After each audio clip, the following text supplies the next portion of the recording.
Pues buenas tardes. El programa de fomento a la lectoescritura y divulgación de la ciencia para todos, les da la más cordial bienvenida a esta charla. En esta ocasión el título es Mi historia de familia importa, cáncer y herencia. Saludamos a los compañeros que están por Zoom y a los que nos acompañan a través de nuestro Facebook. Como sabemos, por iniciativa de la Organización Mundial de la Salud, el 19 de octubre se celebra mundialmente el Día Internacional de la Lucha contra el Cáncer de Mama, con el objetivo de crear conciencia y promover que cada vez más mujeres accedan a controles, diagnósticos y tratamientos oportunos y efectivos. Estamos muy honrados de tener una invitada de lujo que seguramente nos va a resolver muchas dudas, sobre todo cuando estamos platicando sobre el cáncer, y creo que nunca falla la pregunta, ¿el cáncer se hereda? La doctora Rosa María Álvarez Gómez es médico cirujano por la UNAM, con especialidad en genética por el Instituto Nacional de Pediatría. Tiene una maestría en ciencias biológicas y biomédicas y un doctorado en ciencias médicas, bioética y ética médica, ambos por la UNAM.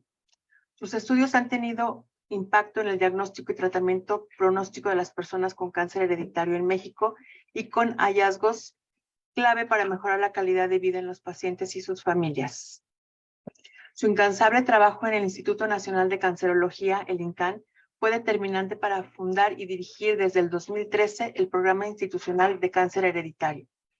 Su labor como profesora, tutora de estudiantes de pre- y posgrado de las carreras de Biología, Química y Medicina demuestran su compromiso con la formación de nuevas generaciones de profesionales de la salud y su deseo de compartir sus conocimientos y experiencias.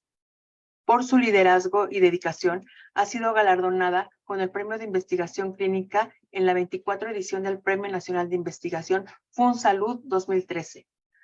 Premio al Programa Universitario de Investigación en Salud en la UNAM, Aida Weiss, con reconocimiento y fomento a la investigación en genómica aplicada a la salud, y el Premio Héctor Márquez Monter 2022 en Genética de Poblaciones por la Asociación Mexicana de Genética Humana.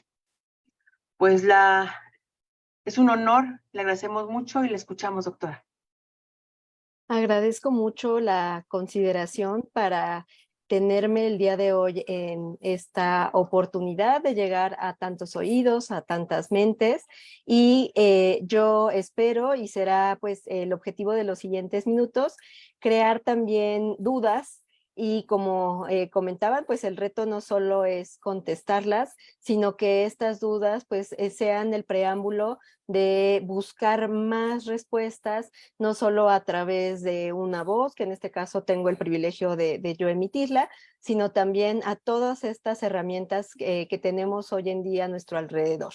Por esta razón, pues en las siguientes diapositivas he tratado de que podamos explorar algunos de estos conceptos, y quisiera, con la agenda que les presento, detenerme también a un comentario que escuché no hace mucho respecto a que hoy en día tenemos como una gran avidez por estar semanalmente, mensualmente, día a día, celebrando algún tipo de acontecimiento o recordando algún tipo de momento para sensibilizarnos, y que esto entonces está dando el pie a que entonces no les veamos ya como su importancia o su relevancia. Y por eso quiero detenerme. El que tengamos un día para sensibilizarnos respecto a una enfermedad tan compleja como el cáncer, en realidad es algo que nos aqueja a todos, porque por la frecuencia, por la epidemiología, es decir, como vemos en nuestra dinámica de población, de salud y enfermedad como seres humanos, ya no es infrecuente que conozcamos a alguien que ha vivido con cáncer. Y bueno, este mes de octubre es llamado el mes rosa, porque nos dedicamos particularmente el 19 de octubre a sensibilizarnos respecto al cáncer de mama. Entonces, quisiera yo que justo esta oportunidad de tener la información nos dé también la oportunidad de sensibilizarnos respecto a nuestra propia historia, a la historia de mi familia, a la historia de mis seres queridos, de mis amigas y amigos, y que tal vez si esto hoy en día a mí no me compete de manera individual, pueda sí ser yo portavoz y hacerlo llegar a alguien que le dé sentido, que le dé una utilidad. Entonces, por eso, como pueden ver, tenemos ciertos objetivos para cubrir en los siguientes minutos respecto a un panorama de los conceptos en general del cáncer, dentro de dónde podemos partir para ubicar al origen de esta enfermedad, cómo es que podemos detectar este origen y cómo el origen puede impactar en estrategias para prevenirnos de una enfermedad, como ya lo he dicho, compleja, pero no invencible, que eso es uno de los mensajes también más importantes que quiero que tengamos presentes, y cómo esto lo podemos hacer desde mi día a día, con mis estilos de vida y también con lo que yo sé acerca de mi salud y la salud de los míos. Y llevaremos algunas conclusiones que espero que les acompañen y que puedan transmitir a otros. Entonces, cuando hablamos del cáncer, tenemos que recapitular acerca de cómo está construido un ser biológico. La estructura mínima de esa construcción la podemos asemejar a un tabique y por eso podemos entender que las células son estos pequeños componentes que, si bien no son perceptibles a la vista, sabemos que están conformando cada uno de los tejidos de nuestro cuerpo y que estos tejidos van a formar órganos y que estos órganos van a ser aparatos o sistemas que nos permiten pues tener funcionamiento desde el punto de vista energético, desde la concepción de generar ideas, de poder hacer procesos de respiración, de la circulación sanguínea. Es decir, todo esto que estamos realizando al momento presente para escuchar, para percibir la luz, para estar construyendo ideas, pues es producto de la función de esta estructura mínima que llamamos células.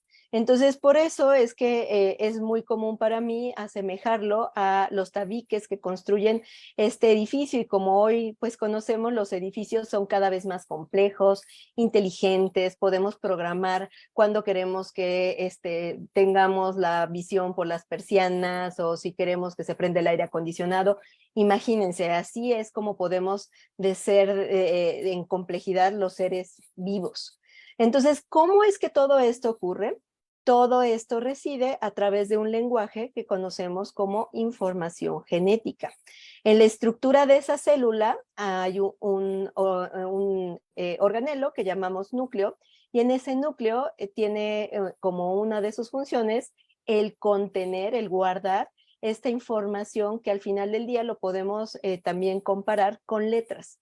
Esas letras que llamamos el ADN o DNA, de acuerdo a si lo estamos haciendo referencia en español o en inglés, es una estructura de doble hélice que hoy para todos nosotros es como muy común porque la vemos en los documentales, en las películas, en las series, en donde los peldaños de esta escalera de caracol la conforman o están letras que nosotros conocemos como nucleótidos, y esos nucleótidos hacen esta suerte de lenguaje que se tiene que estar leyendo segundo a segundo para que tengamos las funciones que requerimos de las células. Es decir, para que podamos tener un ciclo de energía, de oxigenación, de interconexión célula con célula, se tiene que estar leyendo este grupo de letras, y esas letras hoy sabemos que tienen una cantidad determinada, una composición determinada en cuanto a su orden, y que la lectura adecuada pues también va a traducirse en un adecuado funcionamiento de un ser vivo en un momento determinado. Cuando ese código tiene algún tipo de falla, en donde una letra se borra, se escribe de más, se escribe por duplicado, lo que vamos a tener es que entonces ese lenguaje ya no puede darnos la función que se está esperando, y entonces tengamos una repercusión desde el mal funcionamiento que puede terminar en una enfermedad o en el reconocimiento para nosotros de una enfermedad. Para que tengamos una idea de qué tan complejo es este lenguaje, pensemos que el día de hoy estamos teniendo esta transmisión en redes sociales, que vamos a tener también después en el canal de YouTube, la posibilidad de revisarla, que estamos conectados por plataformas de una videollamada, de una videoconferencia, por el lenguaje binario que nos permite programar nuestras computadoras para poder realizar todas estas maravillas. El lenguaje binario entonces está armado por 1 y 0. Como pueden ver, estos peldaños que conforman nuestro código son 4 letras o dígitos, adenina, guanina, citosina y timina, que, como les comento, en una célula estas letras están en billones de veces escritas y que entonces nos van a dar todo lo complejo que somos. Somos mucho más complejo de lo que hoy estamos entendiendo, que estas herramientas que de por sí ya nos hacen hacer estos usos maravillosos de la tecnología. Entonces, lo que somos al final también es esa información genética. El color de nuestros ojos, de la piel, nuestra estatura, cómo se formó una estructura como el corazón, los riñones, los pulmones, es producto del lenguaje de estas letras que forman este lenguaje que al final del día es nuestro DNA. Ahora, estas letras, en los núcleos no están dispersas como podríamos imaginar en una sopa de letras, ¿no? Cuando hacemos un plato de este tipo en nuestra alimentación cotidiana. Están también perfectamente guardadas. Podemos entender entonces que estas letras se van leyendo por segmentos y estos segmentos o libros les llamamos genes. Y los genes entonces hoy sabemos que están dándonos ciertas características o ciertas informaciones para nuestra función.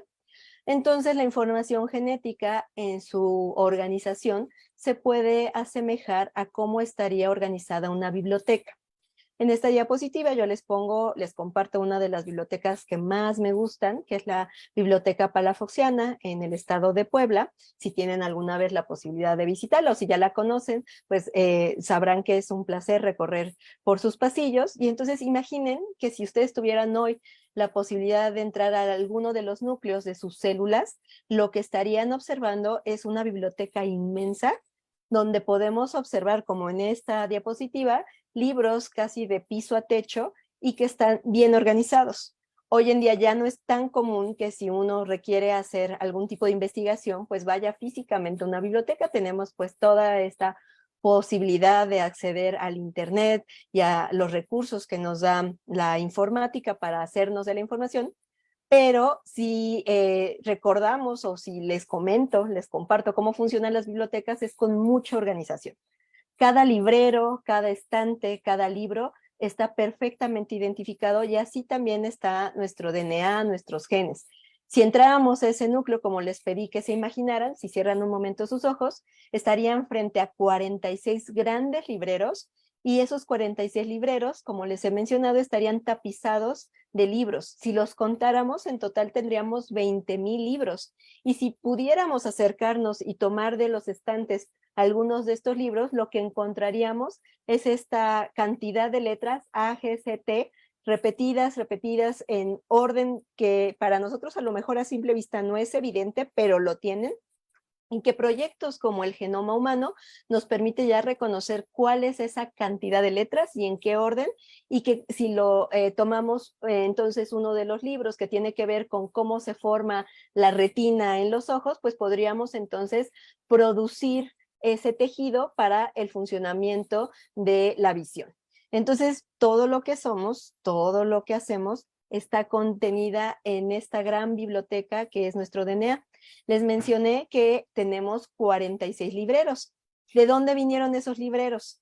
Pues vinieron de un momento único, de ahí partimos todos, que fue la unión de un óvulo y un espermatozoide, que a diferencia de cualquier otra célula de nuestro cuerpo, estas son células muy especializadas porque se dedican a hacer la semilla o el origen para reproducirnos, para perpetuar nuestra especie, y que entonces los núcleos, a diferencia de cualquier otro núcleo, en lugar de tener esos 46 libreros, van a tener 23.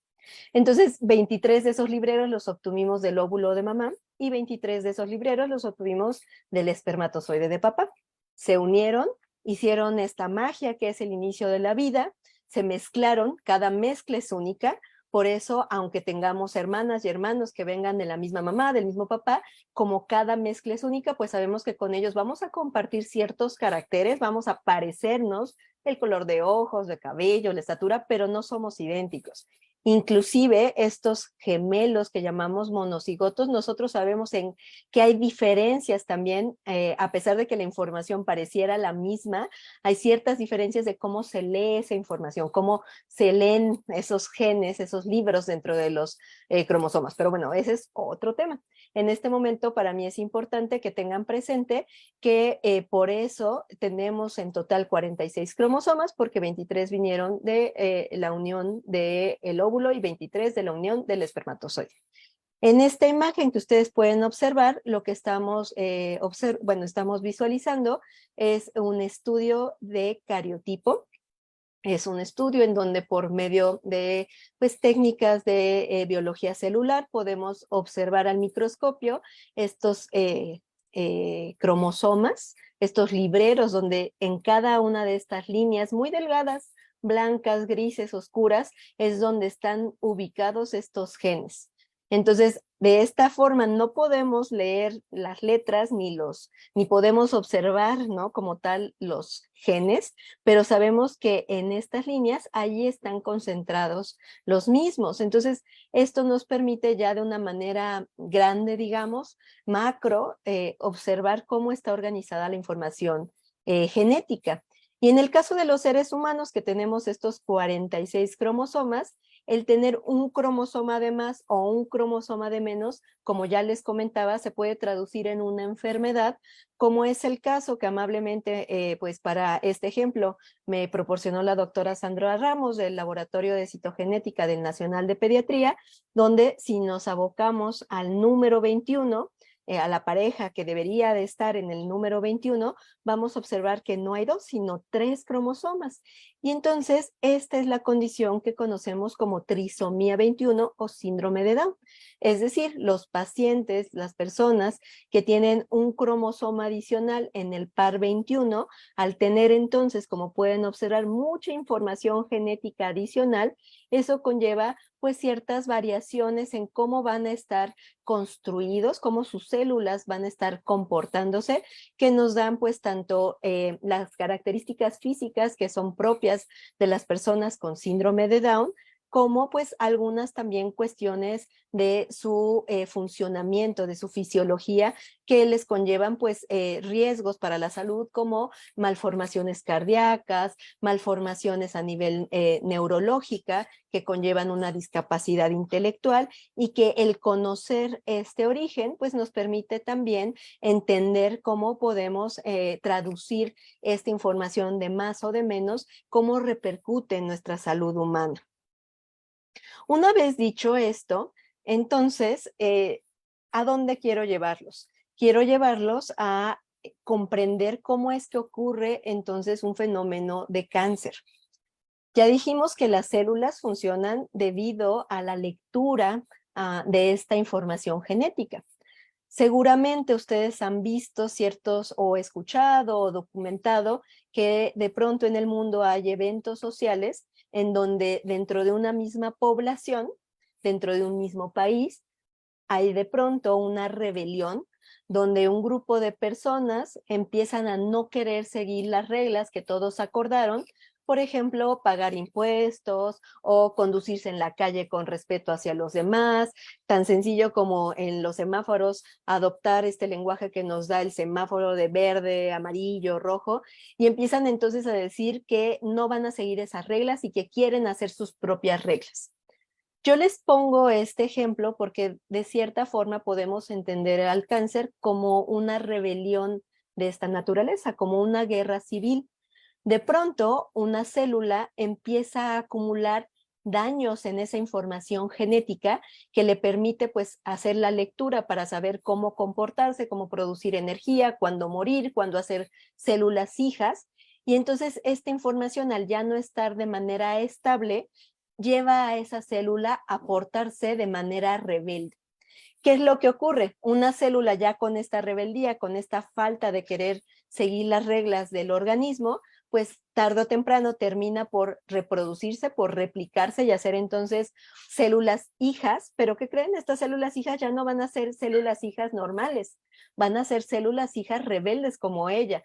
Y como el daño, este tipo de alteraciones de la información genética van a seguir ocurriendo también en las células hijas, el fenómeno se va como amplificando, como ocurre en los movimientos sociales. Entonces, de ser 2, se van pasando la voz y entonces ya son 4, 16, 32, 64, hasta que podemos ya ver a miles de células rebeldes, a miles que ya no están de acuerdo con seguir las órdenes o las reglas de ese sistema y que al final terminan haciendo una masa que conocemos como tumor y que entonces empieza a utilizar la energía, el espacio de las células normales que están a su alrededor. Entonces, así es como se empieza a gestar un tumor. Empieza con la rebeldía causada por alteraciones a nivel genético y epigenético. Epigenético se refiere a una rama del estudio donde nos abocamos a entender los fenómenos, no de cómo están las letras de nuestro DNA, sino de cómo es esa lectura de las letras y todo lo que está alrededor de regular esa lectura. Entonces, en esta imagen podemos ver que es un tipo de eventos que no ocurren de un segundo a otro, se van gestando con el tiempo y que estas alteraciones de la información genética, como ya les mencioné, cuando se dan de manera muy temprana en la formación de un individuo, como veíamos en el síndrome de Down, pues nos hablan de enfermedades que comprenden a la totalidad de un individuo, pero cuando están ocurriendo en una célula, pues lo podemos ver como algo abocado o limitado a un tejido en particular y que con el paso del tiempo, pues esto se va amplificando, vamos teniendo que ese tumor va alcanzando no solo otros tejidos, sino también vasos sanguíneos. Y los vasos sanguíneos, pues, tienen una red de conexión para llevar sangre, para que la sangre entonces lleve oxígeno y entonces podamos oxigenar esas células y los tejidos a todo el cuerpo. Y cuando pasa esto, entonces tenemos la probabilidad que estas células rebeldes puedan llegar a cualquier lado de la economía de nuestro cuerpo. Y esto es parte de lo que define al cáncer, esta capacidad no solo de crecer de manera descontrolada, sin tener como ese respeto por las reglas de cualquier célula normal, sino también tener la posibilidad de invadir y hacer metástasis, es decir, de ir a caminar hacia otros tejidos que se encuentran en estado sano y poder invadirlos también para llevarles esta rebelión.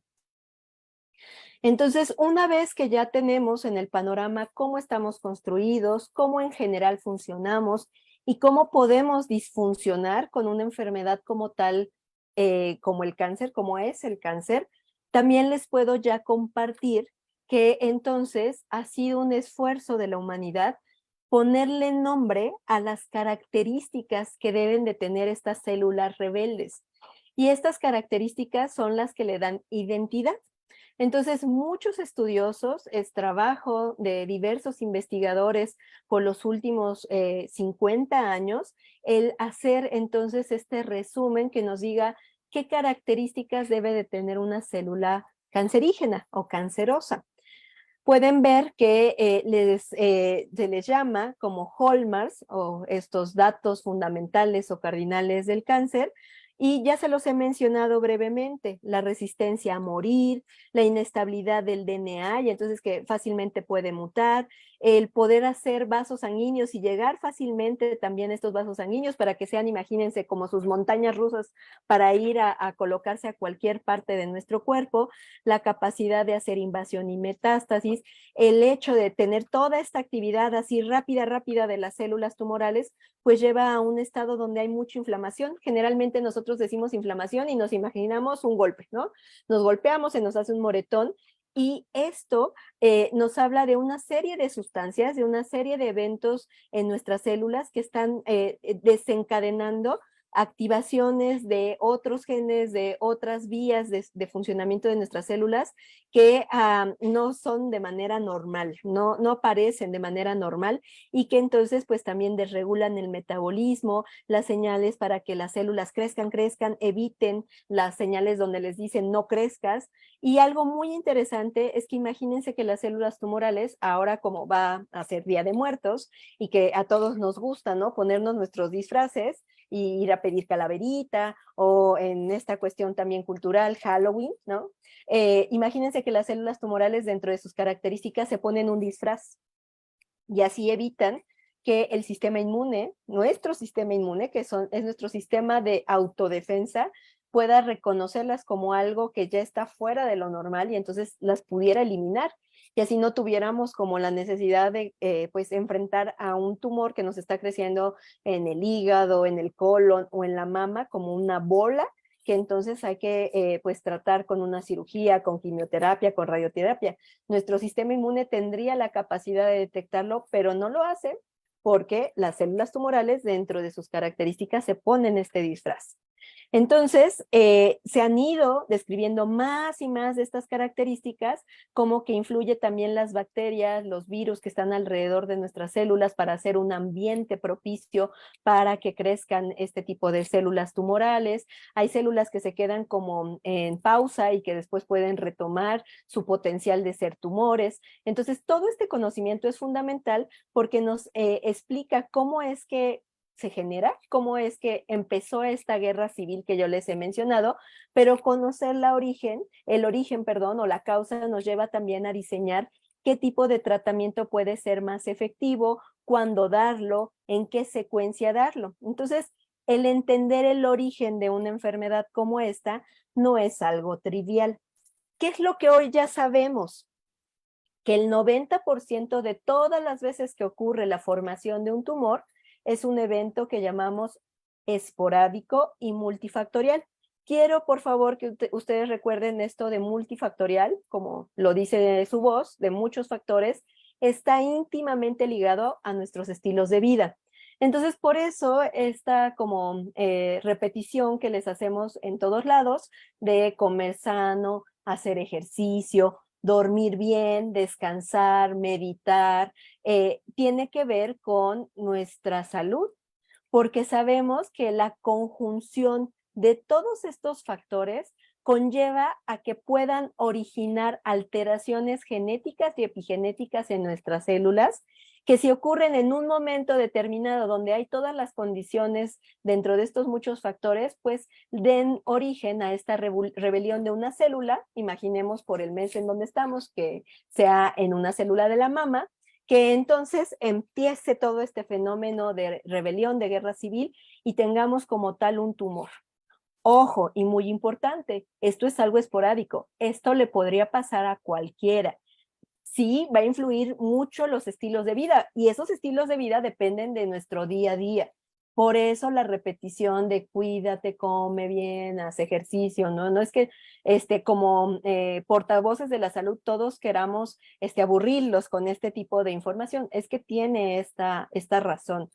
Y hoy sabemos que es visible esta razón que una de cada 8 mujeres en México va a tener un cáncer de mama por esta cuestión multifactorial. Decimos entonces que este tipo de alteraciones, mutaciones o errores que nos dan origen a estos tumores son a nivel de los tejidos, y eso se refiere la palabra somático. No están ocurriendo en toda la persona en sí, ¿no? Ocurrieron en un momento, en un tejido en particular, en una célula rebelde, como les he mencionado, y a partir de ahí es que pues vamos a tener esta enfermedad, como es el cáncer de mama. Entonces esto podría pasar en cualquier tejido, por eso hoy en la oncología, en el estudio de los tumores, pues hay tumores de hueso, de músculo, de sangre, ¿no? De donde tengamos células puede haber este tipo de tumores, y son eventos que no son hereditarios. Por eso tanto insistir en los estilos de vida, porque si uno quiere prevenir tener cáncer, si uno quiere prevenir la forma más frecuente de cáncer, pues eso lo podemos empezar a hacer desde hoy con nuestros estilos de vida saludable. Ahora, ¿qué pasa con el 10% restante? El 10% restante de las personas que están teniendo el desarrollo de un tumor lo están padeciendo porque hay alteraciones genéticas, pero que ocurrieron ya sea en ellos o en un primer individuo en su familia a nivel del óvulo o espermatozoide y específicamente en genes o en libros que tenían las instrucciones para protegerse de cáncer. Nosotros, así como les he mencionado que hay genes que tienen que ver con cómo se forma el corazón, cómo se forma el riñón, cómo producimos energía, etc., etc., también tenemos información genética que se lee para contender o luchar contra el cáncer. Y esas instrucciones hoy, en este momento, en este segundo, las están leyendo nuestras células para que la luz ultravioleta, para que los procesos de metabolismo que están haciendo nuestras células, o sea, todo el tiempo estamos expuestos a daño, ¿no? Estamos sentados, parece que no estoy comiendo comida rápida, parece que no es que esté fumando en este momento, pero aún así nuestras células se están dañando. Con más razón, si yo fumo o si en este momento yo me estuviera comiendo una super hamburguesa grasosa, ¿no? Estaría todavía dañando más mis células. Pero tenemos un sistema que continuamente está monitoreando si hay algún error en mi DNA y corrigiéndolo. Y eso es parte fundamental para protegernos del cáncer. Las personas que ese tipo de genes, esos instructivos, vienen dañados, están mutados, van a tener o desarrollar entonces un síndrome de cáncer hereditario. ¿Por qué? Porque cada célula de su cuerpo tiene este error y eso entonces les condiciona una propensión o una alta probabilidad para desarrollar tumores en el transcurso de su vida. Va a depender del gen. Hay genes que nos cuidan contra cáncer de colon, hay genes que nos cuidan de cáncer de mama, hay otros que tienen que ver con cáncer de piel. Entonces, para nosotros no solo es importante por eso saber que tenemos información genética, sino cómo está organizada, si hay un error, en dónde ocurre ese error, para poder entender este tipo de enfermedades. Entonces, aquí viene otro de los mensajes muy importantes que quiero transmitirles. Es muy común que ustedes escuchen que todo el cáncer es una enfermedad hereditaria. Es una de las ideas que se ha ido como arraigando en nuestra población. Entonces, hoy ya pueden ustedes tener como un mensaje para llevar, no todo el cáncer es hereditario, alrededor del 10% tiene esta característica, este origen, pero por cómo se gesta un tumor, sí puedo entender que el cáncer en su origen tiene este componente genético. ¿Por qué? Porque hay alteraciones que ocurren en ese DNA que conllevan que podamos desarrollar un tumor. En el 90% de los casos, esas alteraciones están íntimamente ligadas a nuestros estilos de vida no saludables y en el 10% tienen que ver con una propensión que se va transmitiendo de generación en generación. Esta imagen que ustedes pueden ver en la diapositiva es un árbol genealógico. Lo utilizamos diversos profesionales, no solo del área de la salud, también arqueólogos, también trabajadores sociales, también economistas, para decir en una familia quiénes están relacionados con quién y las personas de la familia, pues qué edades, qué enfermedades o qué padecimientos, qué ocupaciones tienen. Entonces, cuando hablamos de un cáncer que se hereda, el árbol genealógico es una herramienta muy útil porque nos permite señalar cómo es que se ha ido transmitiendo la enfermedad de generación en generación. Habitualmente, cuando es hereditario para el cáncer, hablamos de una herencia que se puede ver como una línea vertical. Vean que aquí tenemos un cuadrito que está todo sombreado. Esto representa un varón, los cuadros son varones, los círculos son mujeres. Si la figura está atravesada, quiere decir que esa persona ya falleció y al pie vemos las edades. Entonces aquí tenemos a un varón que falleció a los 50 años de cáncer. Al pie del árbol podemos especificar qué tipo de cáncer y que tuvo en total 4 hijos. De esos 4 hijos, 2 hombres, 2 mujeres, un hombre y una mujer tuvieron cáncer a edades, pues digamos, tempranas, 35, 42 años, y uno de esos, el primero, el mayor de sus hijos, tuvo también un hijo que también tiene cáncer. Entonces, por eso podemos trazar esta línea vertical. Este tipo de información para nosotros es crucial como médicos especialistas en genética porque nos permite, pues, sospechar quién del 100% de pacientes con cáncer tiene antecedentes en su familia que nos orientan a pensar que son de este 10%. Y sabemos hoy en día, como ya les he explicado, que pues esto se debe a mutaciones que ocurren a nivel del óvulo espermatozoide, a nivel de un primer individuo en la familia y que de ahí se van transmitiendo a cada uno de los descendientes bajo mecanismos de herencia que son como reglas de cómo pasamos la información genética de padres a hijos, que en este caso decimos que es una herencia dominante. Cuando decimos herencia dominante, hablamos de un 50% de chances cada vez que se tiene la mutación para transmitirla a cada uno de los hijos y de las hijas. Vean que en este tipo de herencia no hay una predilección por hombres o mujeres, se transmite igual a hombres y mujeres, que también es característica de esta herencia dominante. Entonces, para nosotros, el tener este origen hereditario del cáncer y distinguirlo de lo que le ocurre al 90% de las personas es clave, porque eso nos permite hacer acciones de prevención. De entrada, pues lo que ya les he mencionado, yo les pido que como reflexión del día de hoy y teniendo pues muy próxima esta fecha del Día de Cáncer de Mama que conmemoramos o que tenemos la sensibilización, pues hagamos pues una revisión de cómo estoy comiendo, practico algún ejercicio, algún deporte de manera regular, fumo, ojo, no hay ningún beneficio del fumar, ninguno, ni el social ni el psicológico, de verdad. O sea, no nada más créanme en la palabra, sino hay estudios científicos que no lo avalan. Y el tabaco es el principal carcinógeno, es decir, es de las sustancias que hoy conocemos la que mejor tenemos caracterizada que nos causa cáncer. Entonces, si no es motivación suficiente ver a las ratitas muertas en el empaque de la cajetilla o los dientes amarillos, tarde o temprano es un factor de riesgo para enfermedades como el cáncer, y no solo el de pulmón, sino también podemos decir que contribuye prácticamente a cualquier tipo de tumor. Bueno, una vez dicho esto, la otra reflexión importante es respecto a nuestra historia de familia. Pensaríamos, como ya les he mencionado, que entonces todos los casos de cáncer hereditario deben de tener historia de cáncer en la familia, y no necesariamente.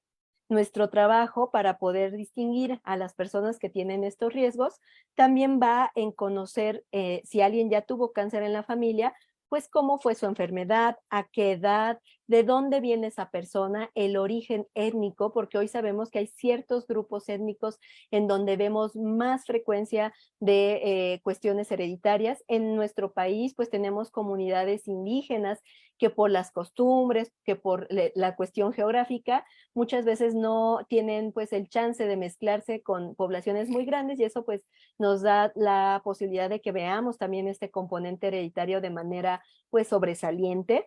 Entonces es parte de lo que nosotros necesitamos que como población conozcamos, porque a veces en la historia de nuestra familia pues sabemos que pues a lo mejor un tío o una abuelita pues murió de manera pues intempestiva, no hubo oportunidad de tener estudios médicos, y que conforme van pasando los años tenemos cada vez mayor detalle de este tipo de enfermedades, en donde el decir, bueno, ¿de qué murió? Es importante.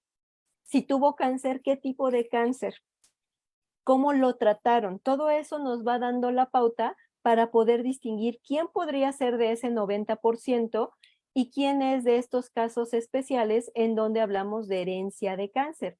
Ahora, nuestro trabajo como especialistas de genética, cuando hacemos una consulta de este tipo, pues recae en hacer una historia clínica. Todos los que vamos a una consulta médica y recibimos una intervención por un médico, pues se basa en una historia clínica en donde se nos preguntan nuestros antecedentes, nuestro padecimiento actual, se hace una exploración física y se llega a una conclusión donde tenemos un diagnóstico, y de ese diagnóstico vamos a partir para dar un tratamiento.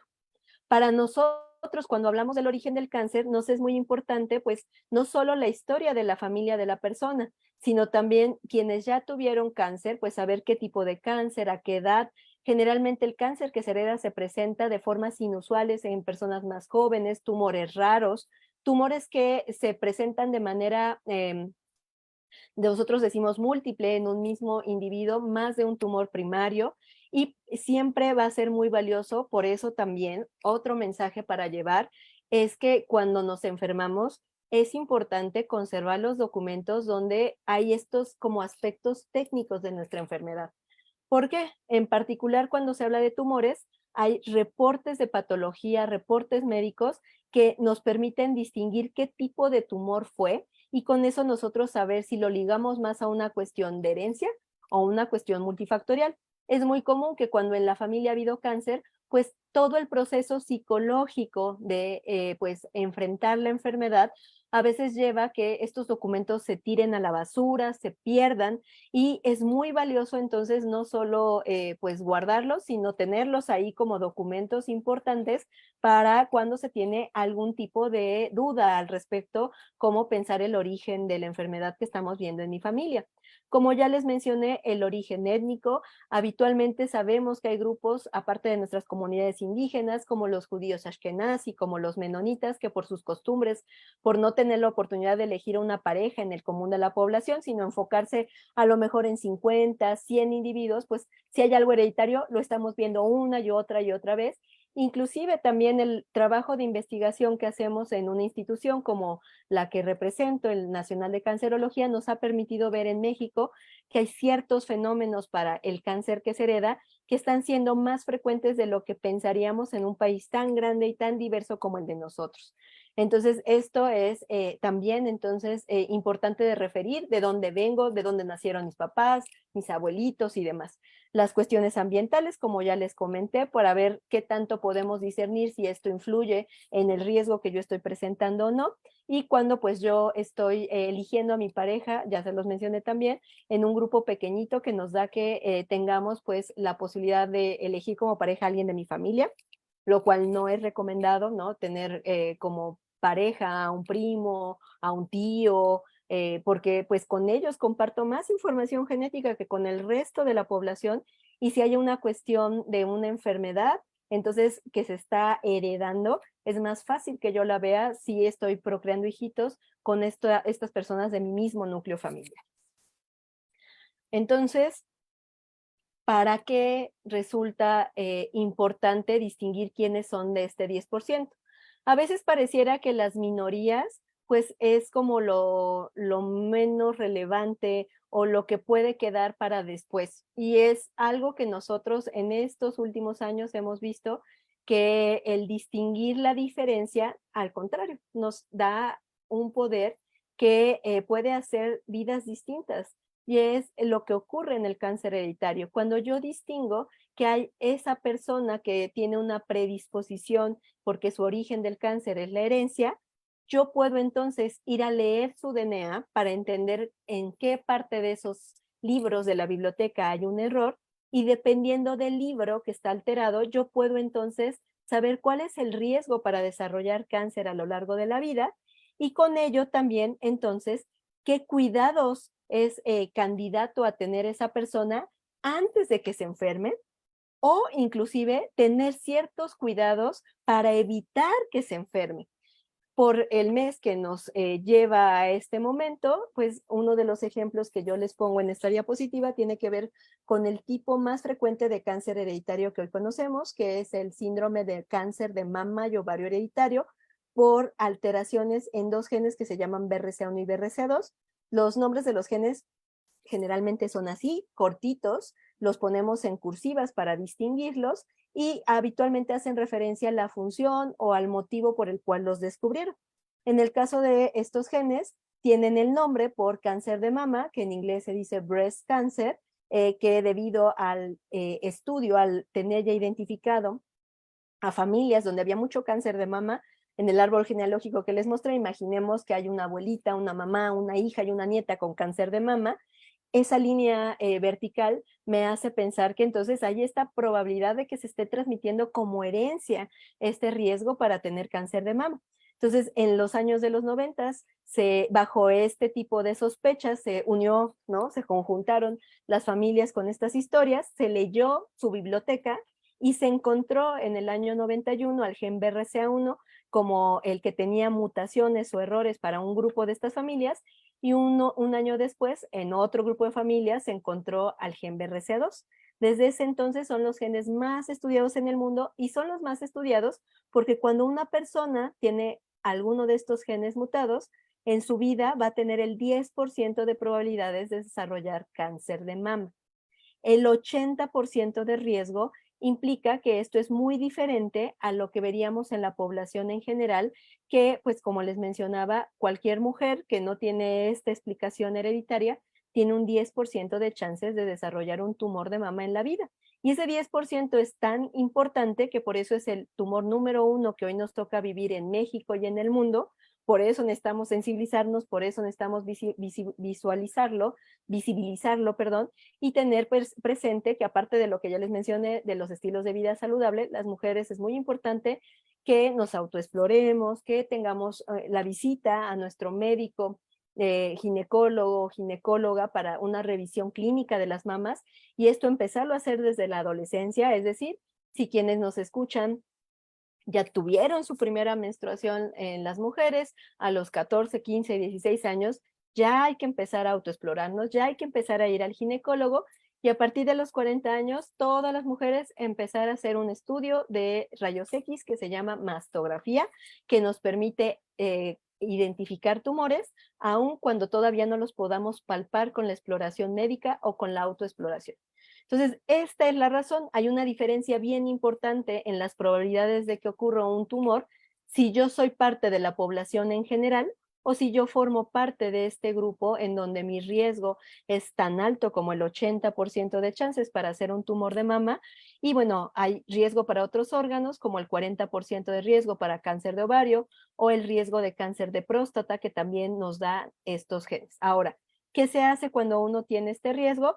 Pues establecen ciertas medidas, cirugías, como estrategias de vigilancia desde muy temprana edad, desde los 20, 25 años, que no se harían en el resto de la población. Con esta imagen, fuera de impactarles en el sentido de pues la fuerza que nos da ver a una mujer con una cirugía en donde se retiraron ambas mamas, les quiero yo también pues dar el mensaje de qué quiere decir este alto riesgo. Una mujer con el 80% de riesgo de desarrollar un tumor de mama en la vida, si lo sabe de manera muy temprana, puede empezar a hacer ciertos cuidados que de otra forma como población en general no haría. De entrada, esto que ya les mencioné, autoexplorarse, revisar médicamente, pues lo sumaría que se le revise con un experto como un gineconcólogo de manera ya muy agendada, con pautas ya muy bien estipuladas desde esos 25 años y que se le hagan estudios de imagen que no se harían hasta los 40 años, por ejemplo, una resonancia magnética de mama. Inclusive una mujer sana que se sabe con este riesgo puede optar por hacer una cuestión de cirugía de prevención, le llamamos cirugías reductoras de riesgo, donde yo puedo, dentro de mi planeación con un equipo médico, decir que este riesgo es tan alto para mi percepción que vale entonces para que yo tome como decisión retirar mis mamas sin cáncer, hacer una cirugía estética, reconstructiva, no es la palabra más correcta, reconstructiva más no estética, y que entonces esto también me permita pues tener un acompañamiento psicológico con todo lo que esto conlleva, porque finalmente las mamas no solamente son un tejido con el cual producimos leche para amamantar, para lactar a nuestros hijos, también tiene una función en nuestra identidad, tiene una función en nuestra sexualidad. Entonces, pensar en retirar órganos como estos son medidas muy complejas, decisiones muy complejas, y inclusive parte de estas decisiones pues están dentro de lo que una actriz muy famosa, Angelina Jolie, hizo público hace 10 años respecto a sus decisiones al saberse portadora de una mutación en este gen BRCA1.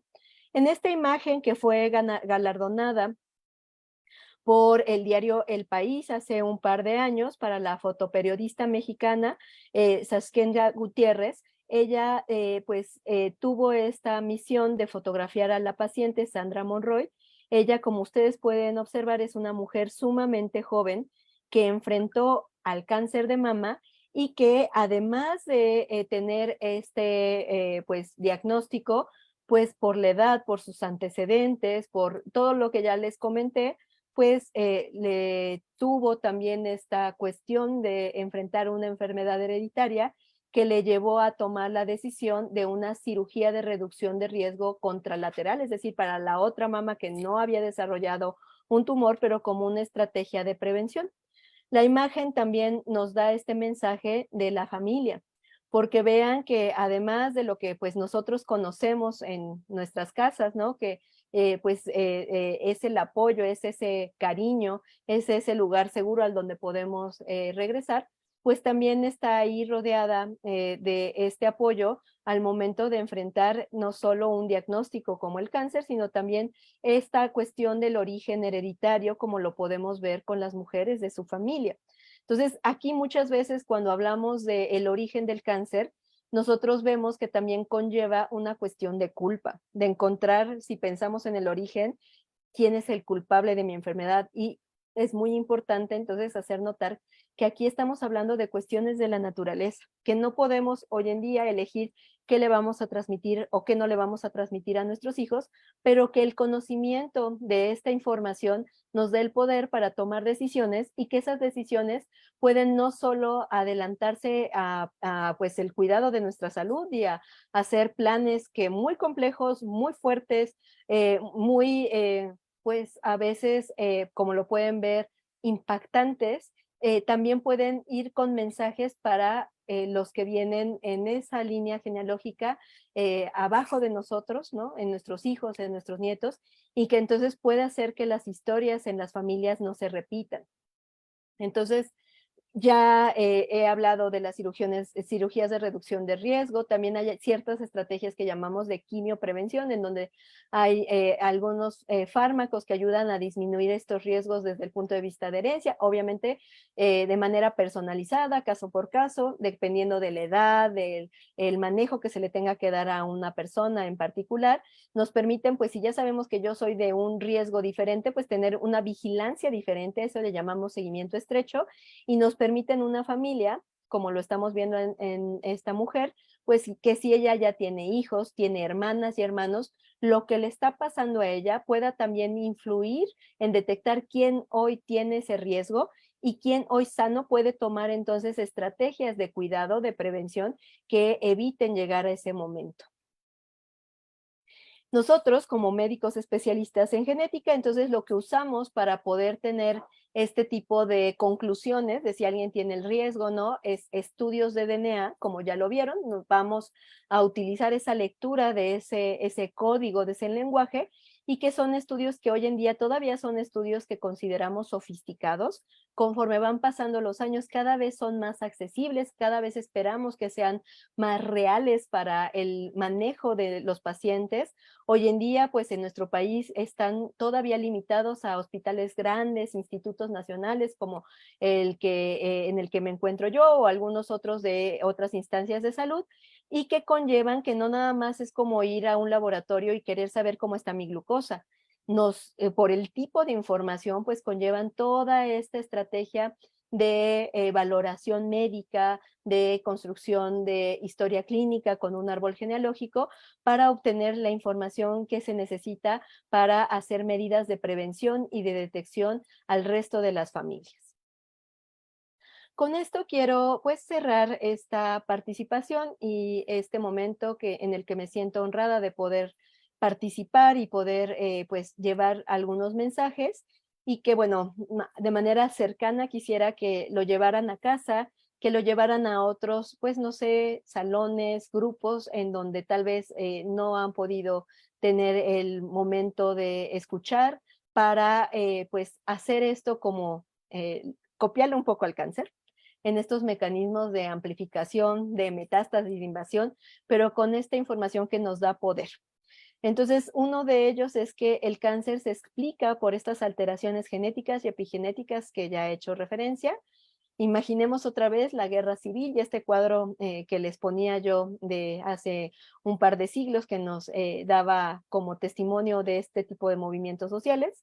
La gran mayoría de estos agentes que nos producen esta rebelión, que nos dan esta influencia para tener esta rebelión, se deben a nuestro estilo de vida y eso sí los podemos cambiar. Hoy en día estamos hablando de que ese código es complejo para pensar que lo vamos a modificar. No es imposible, pero es una tecnología que está llevando como su tiempo y su investigación para poderla aplicar, pero lo que hoy sí podemos cambiar son nuestros estilos de vida, y eso es a lo que nos hacemos referencia con este término multifactorial, y es a lo que les invito a que reflexionemos y veamos en qué podemos incidir para que disminuyan o cambiemos esos riesgos para enfermedades como el cáncer.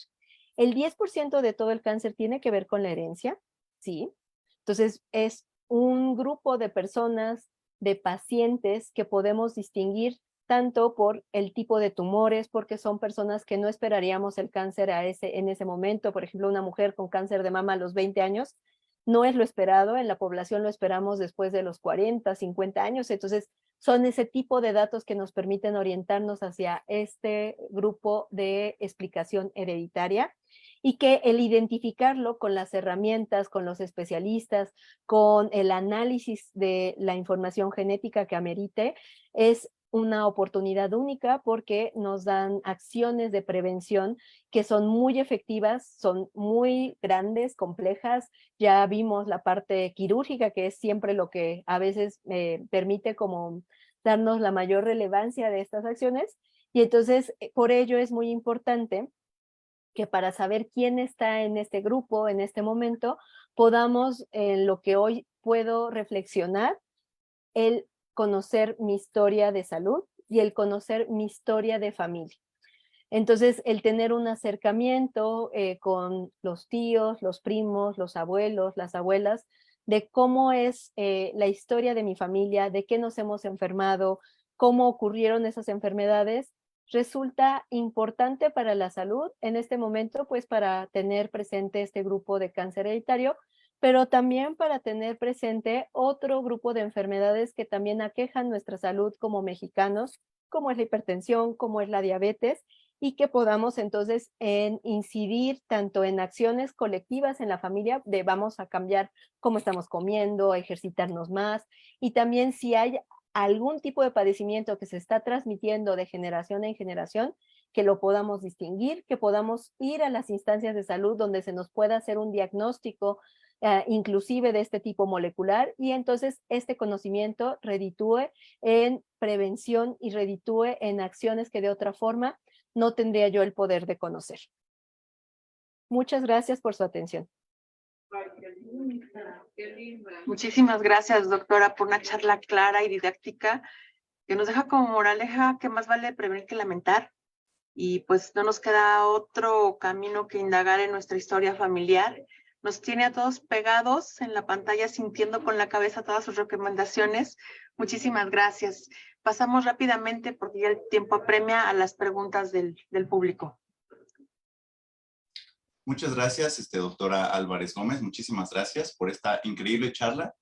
Bueno, pues antes de pasar a la serie de preguntas y respuestas, me permito agradecerles a todas las instituciones que nos acompañaron pues, alrededor de todo el país, en especial pues, a la Escuela Nacional Preparatoria número 5, que nos acompañó Marta Corona, también a los siempre presentes, al CECIT 7 y al CECIT 10. Muchísimas gracias por acompañarnos nuevamente, es un placer tenerlos siempre con nosotros. Y por supuesto también a la serie de planteles del CECITE que se juntaron en esta ocasión, desde muchas partes del país, doctora. Le comento, por ejemplo, en Nuevo León nos acompañó el plantel Linares, también el plantel Cadereyta, también en Tabasco nos siguió el plantel 11 en el centro, el plantel 14 en Villahermosa, el plantel 2 también, y por supuesto también desde Sonora nos siguió el plantel Esqueda, y desde Guerrero el plantel 2 en Chilapa. Muchísimas gracias a todos nuevamente. El CECITE Morelos también, al CECITE Nuevo León Plantel Juárez. Muchísimas gracias a todos ustedes. Y bueno, pues, si alguien tiene alguna pregunta, por favor, déjenosla saber en el chat. También pueden pedirnos abrir su micrófono para hacer la pregunta directamente. Un gusto, pues les mando saludos a todos. Esperemos que, bueno, como les mencionaba, tengan el chance de compartir estos mensajes, y también espero que les haya generado muchas dudas, que igual a veces el Zoom impone, pero que pues eso les dé como la pauta de investigar, de preguntar, de no quedárselo con lo que una persona diga.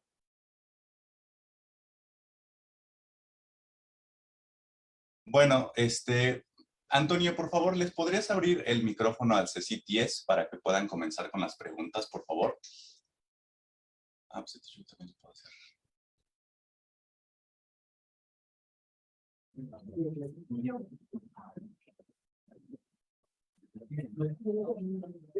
Listo, les escuchamos. ¿Puedes hablar un poquito más alto, por favor? Te escuchamos. Una pregunta para la doctora. ¿El cáncer se puede transmitir sexualmente? Muy bien, es una pregunta muy interesante y muy importante porque por muchos años se pensaba que el cáncer tenía como este poder infeccioso, ¿no? Ahora para nosotros es como más común entender esto de lo infeccioso desde que tuvimos pues la pandemia por COVID, ¿no? Y el cáncer no es una enfermedad infecciosa. Eso es súper importante. ¿Por qué? Porque inclusive cuando alguien ya enfrenta el diagnóstico, muchas veces también se enfrenta a pues la discriminación, a la segregación de quien lo concibe todavía de esta forma. Ahora, lo que sí es importante es que dentro de los factores que conocemos de riesgo, hay un factor de riesgo viral que hoy ubicamos muy bien para el cáncer cervicouterino. Entonces, el cáncer cervicouterino, como popularmente le conocen, el cáncer del cuello de la matriz, es un tumor que está muy relacionado a una infección por un virus que se llama el virus del papiloma humano. Por eso, ustedes saben que como parte de los cuidados de salud de nuestro país, hay una campaña de vacunación que se lleva contra este virus en la gente muy joven. Actualmente en nuestro país se ha enfocado en las mujeres entre los 9 y 10 años que tengan una vacuna para el virus de papiloma humano. Ahora, este virus, lo que ocurre es que es una familia de muchos virus, también ya estamos más familiarizados por lo que pasó con el COVID, y hay de este grupo algunos que son más productores de cáncer a nivel del cuello del útero. Entonces, como tal, tener relaciones sexuales no te va a producir cáncer, pero lo que va a ocurrir es que si yo tengo una infección por un virus de papiloma humano del subgrupo que está asociado a el cáncer cervicuterino, entonces que yo me contagie de ese virus, ese es un factor de riesgo súper importante para tener tumores en esta localización.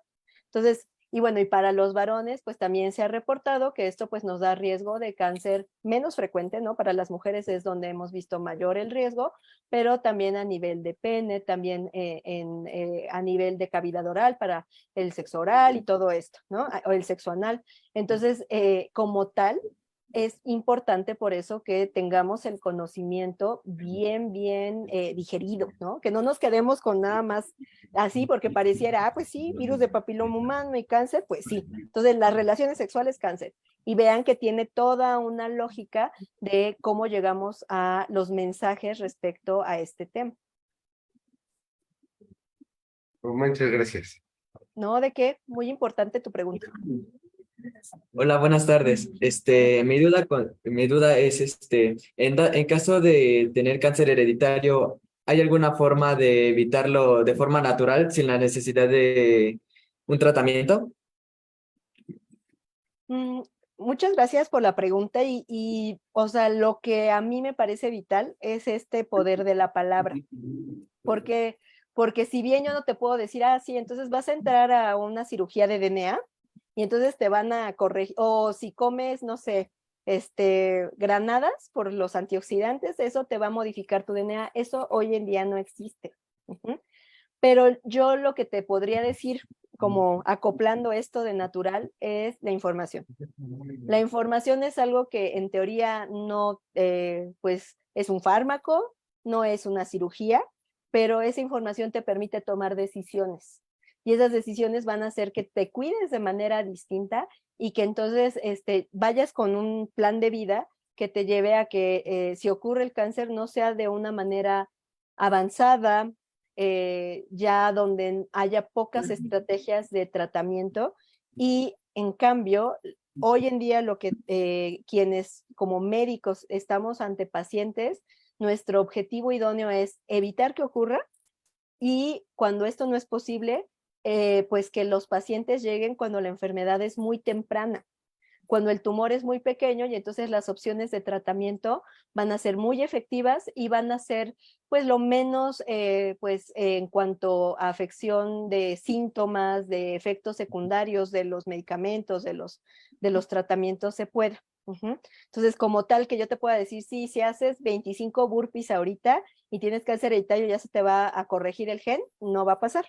Pero lo que sí es que teniendo la información correcta y en el momento oportuno de tu vida, vas a tomar decisiones para que entonces cambie eso a lo que parecería que pudieras estar destinado. De acuerdo, se lo agradezco mucho. No, un gusto. Buenas tardes. Yo tenía una pregunta de cómo podemos evitar y detectar el cáncer hereditario. Ok. Muchas gracias. De hecho, una de las medidas es justo que ustedes puedan irlo a platicar a sus casas, ¿no? En sus familias, porque les digo, ya ahora, por cómo envejecemos y cómo son las dinámicas de nuestra población, ya no es infrecuente que al menos en la familia haya alguien con cáncer.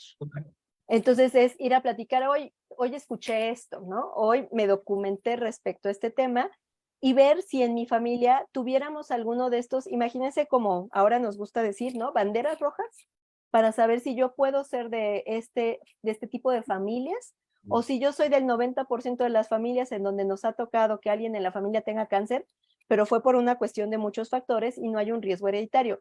¿Cuáles son esas banderas rojas? Si en mi familia hay personas jóvenes con cáncer, que son jóvenes respecto a lo que se esperaría para la población de tener ese diagnóstico. Por ejemplo, a los niños, a los jóvenes les dan como, digamos, o les puede pasar como cáncer las leucemias. Ese es el tipo de cáncer que te toca tener si eres niño o joven más frecuentemente. Si yo veo, como les comenté, un cáncer de colon en un joven de 18 años, yo digo, ay, no, esto como que no sería para nada esperado, porque yo sé que el cáncer de colon ocurre después de los 40, 50 años. Entonces, aquí ya hay algo que es inusual. Entonces, aquí lo idóneo es que si ustedes ven, miren, mi familia, veo que hay gente joven con cáncer, hay muchos miembros de mi familia que les ha tocado cáncer y ha sido de la misma rama, es decir, solo del lado de mi papá o el mismo tumor, ¿no? Cáncer de mama, de mama, de mama. Sería muy importante que fueran con su médico familiar, con su médico de medicina interna, para que vieran si tiene ya, digamos, con una cuestión más estructurada estos criterios que llamamos nosotros clínicos y pudieran ser referidos a una consulta de especialidad, para que entonces, si ya lo ameritan, hacer estudios de DNA. Por eso les digo, lo que pueden empezar a hacer desde ya es platicarlo en la familia, es conocer qué sí sabemos en la familia de quién tuvo cáncer, cómo lo tuvo, a qué edad, si entre las personas que han tenido cáncer hay relación, ¿no? Son padre e hija, son hermanos, y que esto nos vaya dando como la pauta de, oye, si hay como cosas inusuales en mi historia, voy a ir entonces a una valoración médica y de ahí entonces partir a que pueda llegar yo con un especialista para detectar ya de manera precisa esta cuestión hereditaria. Ok, muchas gracias. ¿No? ¿De qué? Buenas tardes. Mi duda es sobre qué consecuencias deja la quimioterapia. Es una duda muy relevante porque si uno no tiene como presente no solo cómo funciona, sino para qué la damos, las personas, nuestros pacientes, simplemente llega un momento en donde dicen ya no la voy a tomar, ya no quiero que me la apliquen porque me causa mucho daño. El tratamiento de la quimioterapia es un tratamiento sistémico. ¿Qué quiere decir? Que nos ponen por una vía intravenosa, con una aguja, un equipo de venoclisis, un medicamento que va a todo el cuerpo. Eso quiere decir que es sistémica. ¿Qué más quisiéramos nosotros? Que solo fuera ese medicamento a atacar a esas células del tumor que nos están haciendo esa rebelión. Sin embargo, cuando usamos una quimioterapia, va a las células del tumor, pero también va a ir al llegar, ¿se acuerdan que les dije que los vasos sanguíneos son como una montaña rusa, ¿no? Una pista donde se puede ir a comunicar todo el organismo. Entonces, a través de esos vasos sanguíneos va a ir a llevar ese medicamento a todo el cuerpo. Y entonces no solo va a ir digamos, a atacar a esas células de los tumores, sino también a células que comparten ciertas características con las células de los tumores. Es decir, que se están dividiendo rápido, como son las células de la sangre, como son las células de nuestro cabello, de nuestra piel. Por eso una persona con quimioterapia, pues dependiendo del tipo de quimioterapia, aquí también hay que decirlo, pero en general la idea que tenemos es que se cae el pelo, la piel se pone seca o se mancha, hay mucha debilidad. ¿Y esto por qué tiene que ver? Porque como les digo, no solo van a atacar esos medicamentos al tumor, sino también a nuestras células buenas. Ahora, lo que esperamos es que nuestras células buenas pues tienen ciclos, se van a recuperar. Y lo que esperamos es que el golpe, digamos, del medicamento sea tan fuerte para noquear a esas células tumorales que entonces se puedan desaparecer, se puedan eliminar. Entonces, si no les explicamos esto a los pacientes, son fácilmente presas de, pues, personas que, pues, los engañan, porque les dicen, ve, o sea, la quimioterapia te pone súper mal. Si fuera algo para tratarte, pues no te pondría peor que el tumor. A lo mejor del tumor ni siquiera tenías como grandes molestias, pero de la quimioterapia sí, y abandonan la quimioterapia. Entonces, nosotros es muy importante que entendamos que sí, tiene una serie de efectos secundarios, pero que una vez retirado el medicamento, nuestras células son capaces de repararse, de regenerarse y de que otra vez tengamos cabello y nuestra piel y nuestras células de la sangre se recuperen y ya no tengamos anemia que nos hace sentir cansados, que no se nos quiten las náuseas, los vómitos y eso, y que el medicamento, el propósito era pues golpear de tajo a esas células del tumor. Entonces, con esta explicación, pues entonces sabemos que, bueno, tiene como efecto sí una cuestión sistémica, pero tiene un propósito, van pues administrados por un equipo médico, oncológico, todos son expertos en tratar este grupo de enfermedades y se va a privilegiar ante todo pues que el paciente esté bien. A veces los efectos pues sí pueden ser muy graves, ¿no? Y entonces por eso hay que estar ahí monitoreando a los pacientes para, pues si hay un efecto grave, atenderlo a tiempo. Gracias. Buenas tardes. Mi pregunta era, ¿en los hombres dónde más comúnmente se presenta el cáncer? Muchas gracias. Y cuando hablamos de esto que les he mencionado, que es la epidemiología, pues hay que tener presente, les mencioné, y creo que es muy oportuna tu pregunta, porque el mes de octubre, así todos con el cáncer de mama, y después los varones nos dicen, ¿y nosotros qué? O sea, ¿y nuestros riesgos? ¿Y cuándo se sensibiliza y demás? Si hablamos como género, el tumor, bueno, más bien como sexo, el tumor más frecuente en los varones es el de próstata. Y también tenemos un mes para sensibilizarnos al respecto, que recién acaba de pasar en septiembre y que también lo van a ver con este moñito color azul de sensibilización contra el cáncer de próstata. Entonces, si yo les he dicho que las mujeres en nuestra vida tenemos el 10% de riesgo para tener o desarrollar un tumor de mama, los varones en su vida tienen el 15% de chances de desarrollar cáncer de próstata. Entonces, fíjense, es un tumor que en realidad a ellos también los afecta de manera muy importante y pues es muy valioso que llevemos también el mensaje para los varones de, oye, a partir de los 40 años hay que estudiarse la próstata. Lo más accesible para la población es que tengamos presente el antígeno prostático específico. Es un estudio que se hace en sangre y que permite darnos cuenta si hay algún problema en los varones con la próstata y que si eso los puede llevar a que tengan una valoración más especializada de cáncer de próstata con los urólogos o con algún médico que esté familiarizado con este diagnóstico. Entonces, como varones es próstata, como mujeres es cáncer de mama, y si hablamos de como grupo, hombres y mujeres, no hay que dejar de lado el cáncer de pulmón, y que eso tiene que ver con este agente, con este factor que tenemos en nuestra disposición, que es el tabaco, ¿no? Entonces, también no dejo de decírselos porque si hoy alguien ya se fumó unos ahí pares de cigarros y demás, de verdad nunca estás a tiempo, nunca está lejos, perdón, el momento para que le digas vaya o adiós a ese hábito. Okay, muchas gracias. No, de qué. Eso sí, les agradece. Gracias, muy interesantes preguntas. Muchísimas gracias, Ceci. Doctora, si tiene usted un poquito más de tiempo, tenemos un par de preguntas también aquí en el Zoom. Por una Con gusto. parte, volviendo un poco al tema de los padecimientos que puede una mujer experimentar en el útero, pregunta Magdalena, perdón. ¿Qué posibilidades hay de que después de una histerectomía radical el cáncer se elimine? Bueno, cuando tenemos gracias a Magdalena por su pregunta. Cuando tenemos preguntas así tan específicas, siempre hay que ponerle como el contexto, ¿no? Porque puede ser desde una persona que ya le tocó vivir a lo mejor un cáncer cervicuterino o que a lo mejor por otra razón no cancerosa, miomas en el útero, también ya tuvo una cirugía y hay como esta confusión de si eso pudo haber sido también cáncer. Entonces aquí la mejor recomendación es que si hay como una inquietud específica de un paciente, de una persona, pues se acerque a su médico que le ha tratado y esto, y se lo diga con toda la confianza. Es importantísimo a veces romper estas barreras con quienes tenemos esta responsabilidad del trabajo de la salud para que no arrastremos después más preocupaciones, ¿no?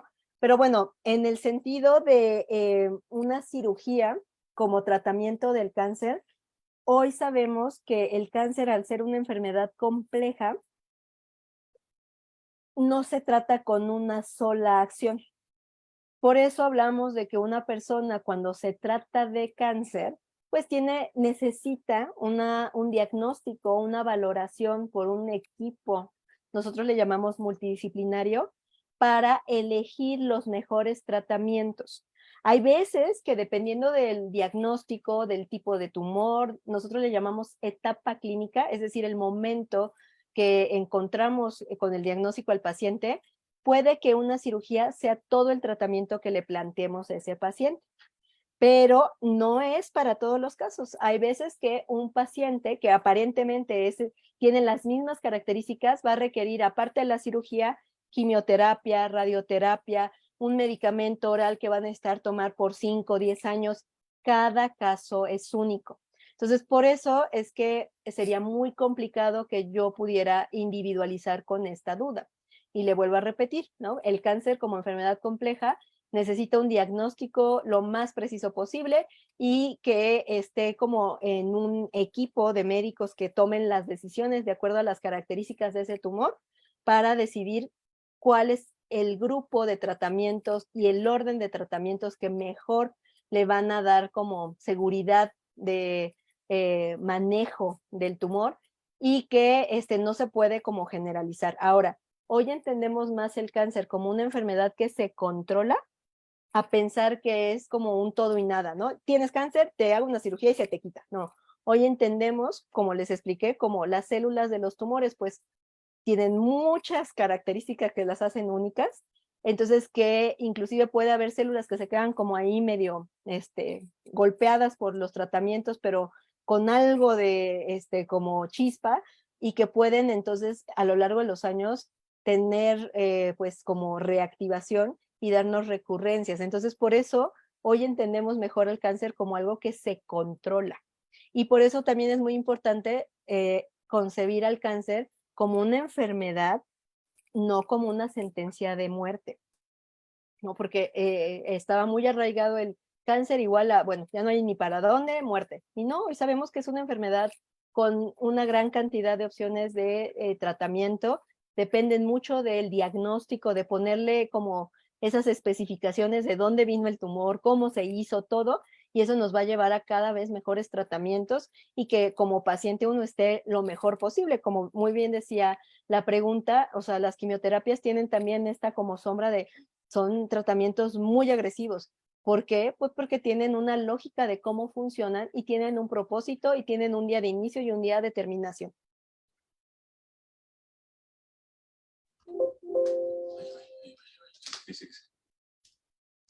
Perdone, doctora. No se preocupe. Quería preguntarle, también hay un usuario, que sea como administrativo, que pregunta, ¿también a los hombres les puede dar cáncer de mama? Claro, el cáncer de mama también afecta a los hombres. No es lo más común que pase. Consideramos que es algo raro y de hecho es una bandera roja para pensar en cáncer hereditario. Si yo veo un cáncer de mama, como les dije, es lo inusual. Si yo lo veo en alguien que es poco esperado como un varón, Ahí entonces hay que también tener dentro de la sospecha que pudiera ser su origen de herencia. Si lo vemos como porcentaje, un varón tiene el 1% de riesgo o menos para desarrollar cáncer de mama a lo largo de la vida. Vean que las mujeres, pues nuestro riesgo es de alrededor del 10%. Entonces, no es imposible, pero es algo excepcional, y por lo excepcional hay que ahí considerarlo como una bandera roja para pensar que su explicación, su origen puede ser especial. De acuerdo, doctora. Durante toda la charla nos ha comentado que es importante, digamos, revisar nuestro historial familiar para saber a qué tipo de cánceres estamos más propensos a padecer. Pero, por ejemplo, ¿qué tan probable es que yo desarrolle un cáncer que tal vez no está presente en mi familia?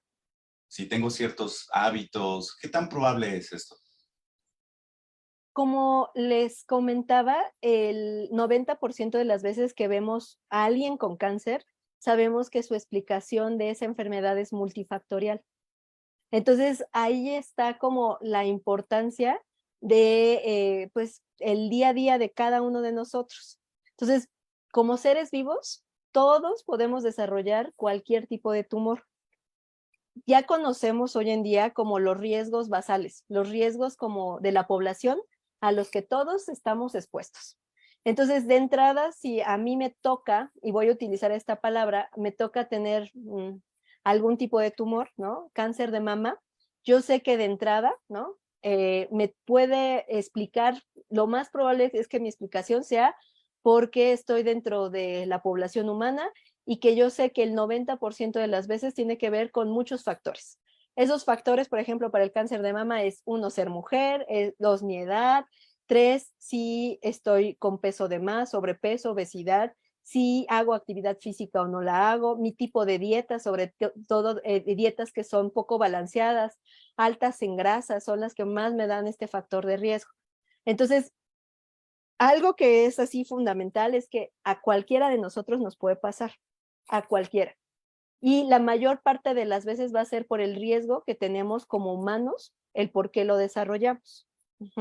El 90% de las veces esa va a ser nuestra explicación, y por eso como pacientes nos han transmitido a nosotros como médicos el entenderlo así, el te tocó. Ese conjunto de muchos factores termina siendo una probabilidad del, uy, te tocó, 1 en 10.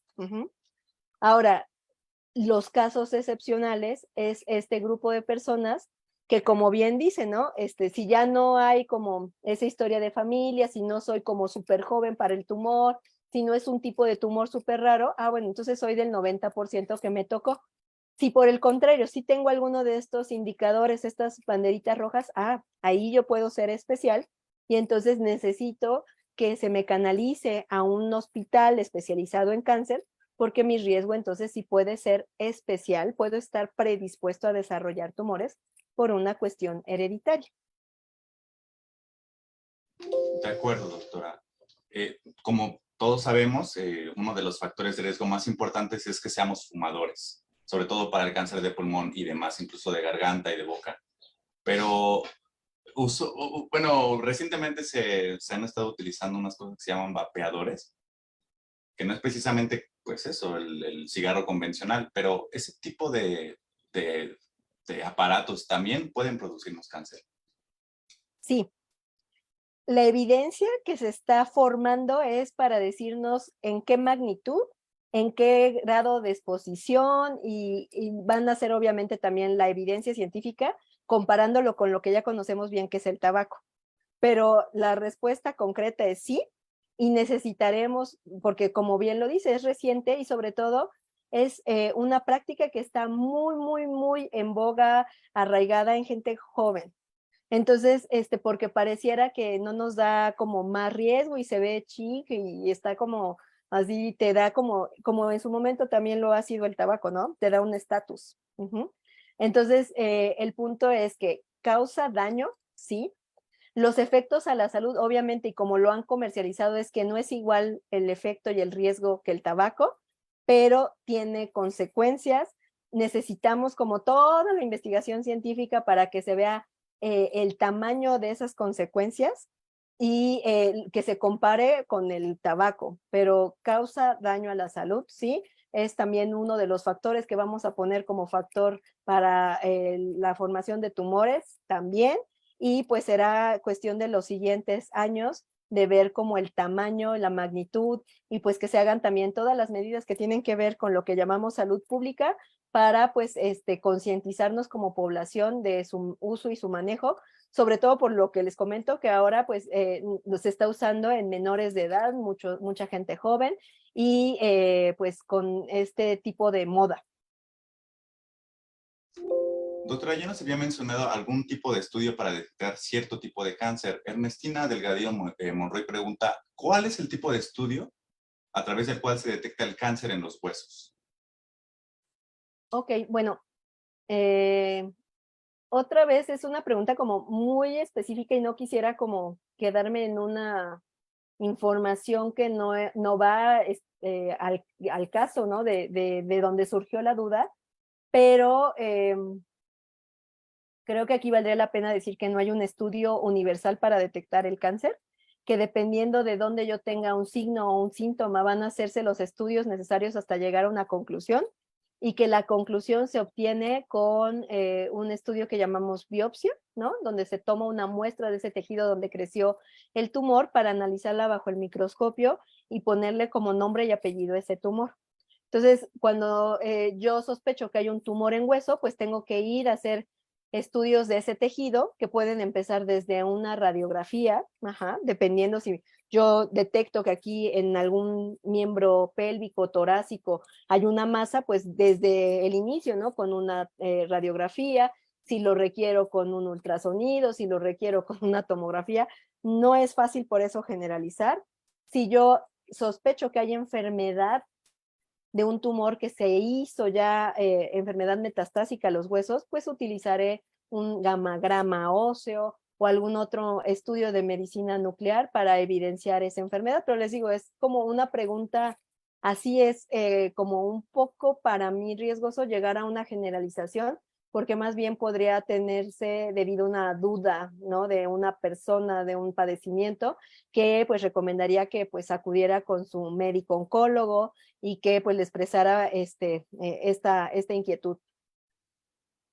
De acuerdo, doctora. Ya para ir cerrando, ya no hay tantas preguntas. Simplemente vamos a ir ya terminando con esta charla, con un comentario precisamente del usuario administrativo de ese momento, que me recuerda mucho a lo que usted comentaba, que realmente hay edades o hay momentos en los que una persona puede presentar cáncer y que es algo muy, muy raro, ¿no? Que ahí podríamos decir que realmente el factor de riesgo total fue la herencia. Y justamente él nos comenta que a un bebé le diagnosticaron un glaucoma y hace muy poquito, la semana pasada, un tumor, ¿no? Pero a una bebé incluso, ¿no? A tan temprana edad se puede presentar algo así. Sí, y de hecho es muy, muy pertinente el comentario de la persona que lo hace y también su comentario, porque como les comenté, los seres humanos y el cáncer hemos tenido esta como historia desde el inicio de los tiempos y también desde el inicio de nuestra trayecto de vida. El cáncer puede ocurrirle a un bebé, a un niño, a un adulto joven, y entre más adultos somos, más vemos estos tumores porque digamos que nuestro sistema anticáncer envejece con nosotros. Es como ir a trabajar y al principio del turno estamos como súper activos y al final del turno pues ya nos cansamos, ya queremos irnos a nuestra casa, ya queremos comer, ¿no? Entonces, así pasa también con este sistema, envejece con nosotros y entonces ya ese sistema de calidad antitumor como que va pasándole ciertas facturas cuando vamos envejeciendo. Pero otra vez, a los niños, dentro de sus riesgos poblacionales, ¿existen riesgos de tener tumores? A los adolescentes, ¿hay riesgos de tumores? Por ejemplo, un chiquito, un bebé con un tumor en el ojito, podemos pensar que tiene un retinoblastoma. Es un tumor raro, es un tumor que no esperaríamos así en frecuencia en general de los tumores ver como un tumor popular, ¿no? Pero sabemos que son tumores que se tienen que estudiar para ver si no hay esta probabilidad de herencia. Les decía, a los niños les puede tocar tener leucemias y el 90% de estas leucemias no tienen que ver con la herencia. Te tocan por el riesgo de ser humano y que va a haber uno en un grupo, en un número, que le va a tocar desarrollar este tipo de tumores. A los varones jóvenes les toca tener cáncer de testículo, ¿no? Es el riesgo poblacional. El 90% de las veces no tiene que ver con la herencia, te tocó por ser humano, por estar vivo, y lo multifactorial. Entonces, por eso es fundamental que conozcamos estos como mecanismos, estas pues informaciones respecto a cómo se gestan los procesos biológicos para que podamos distinguir cuándo estoy yo en lo que me toca por ser humano y por estar vivo, y cuando ya se sale de estos parámetros, y entonces estoy ante un tipo de enfermedad donde hay acciones específicas a conducir. Bueno, pues doctora, muchísimas gracias. Por la parte del Zoom son todas las preguntas. Y bueno, pues más que irnos espantados sobre el cáncer, creo que nos vamos a casa con muchas buenas lecciones y con muchas herramientas para poder afrontar. Muchas gracias por su tiempo. Yo le cedo la palabra a mi compañera Maru para ir cerrando la actividad. Muchas gracias nuevamente. Muchísimas gracias, Aldair, y pues a multiplicar la información que recibimos el día de hoy. Doctora, muchísimas gracias. De verdad que fue una charla muy enriquecedora. Le agradecemos muchísimo. En breve le haré llegar su constancia firmada por nuestro director general, y a nombre del equipo de La Ciencia para Todos le agradecemos muchísimo esta gran enseñanza que nos ha dado. Y gracias a los chicos que nos acompañaron, los planteles, y recordarles nada más que el próximo miércoles, porque estamos dentro del mes de Ciencia y Tecnología, aparte de ser el mes del cáncer, también es el mes de Ciencia y Tecnología, y tenemos una charla de matemáticas con la doctora Amanda Montejano. Pueden ver toda la programación en nuestro Facebook. Después a las 5 de la tarde tenemos una que habla sobre las abejas, más que solo rayas. Y a las 6 de la tarde tenemos en el Festival del Libro Medieval del Fondo de Cultura, de la Química a la Alquimia. Esta se transmite, pues presencial, si gustan acompañarnos o seguirnos por nuestras redes sociales. Muchísimas gracias a todos. Doctora, de nuevo, muchísimas gracias. Un gusto.